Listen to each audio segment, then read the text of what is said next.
Учениците од Средното општинско училиште Липчо Сантов заедно со професорите по македонски јазик и литература денеска се вклучија во активности за одбележување на 23 април Светскиот ден на книгата и авторското право. Тие денес остварија средба со авторот Михаил Ренџов, на која дискутираа за неговите книги кои учениците ги обработуваат во наставната програма. Ваквите средби се од големо значење за учениците, бидејќи остваруваат личен контакт со авторот, за кој дел учат и ги обработуваат како лектира.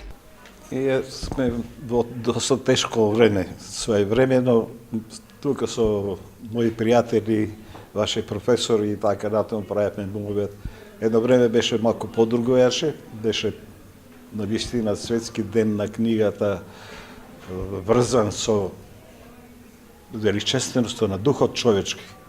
Меѓутоа сега нешто тоа е поопаднато, само се надевам дека книгата е вечна, бидејќи тоа е најубавата човечка измислотина, создадено за да го направи човекот бесмртен, да го направи вечен. На отворениот час учениците поставуваа прашања до авторот Михаил Ренџов и читаат дел од неговата поезија.